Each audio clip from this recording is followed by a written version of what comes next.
9 may 2019-cu ildə Azərbaycan Respublikasının prezidenti İlham Əliyev və birinci xanım Mehriban Əliyevanın iştirakı ilə bir saylı Bakı Dost Mərkəzinin açılışı olub. Bir saylı Bakı Dost Mərkəzi vətəndaşa xidmətinin 7 ilini tamamlayır.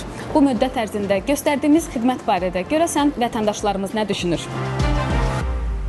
Çox gözəl qarşıladılar, çox da yola saldılar. Razıyam, əla. Tək bütün xidmətlərimiz belə olsun. Əmək təqaüdümə 1-2 gün qaldığına görə gəldim, maraqlandım.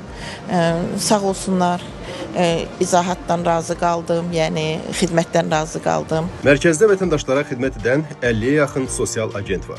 Eyni zamanda vətəndaşlar burada müraciət növünə əsasən elektron xidmətlərdən faydalanır və yaranmış sualları ilə bağlı mərkəz könüllülərindən də məlumat ala bilərlər. Vətəndaşlara əl çatan, şəffaf xidmətlərin göstərilməsinə maksimum səy göstərmişəm.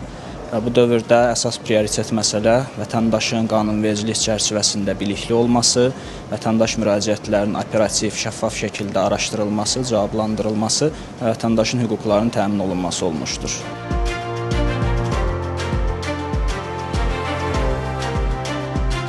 Il ərzində Dost Mərkəzinə 715 mindən yuxarı vətəndaş müraciət eləmişdir və hal-hazırda ortalama məmnunluq göstəricisi 99,1% təşkil edir. Xüsusilə fəxr etdiyimiz nəticələrdən biri gözləmə müddətinin artıq 2 dəqiqəyə qədər endirilməsidir və orta xidmət müddətimiz də 7 dəqiqənin altındadır.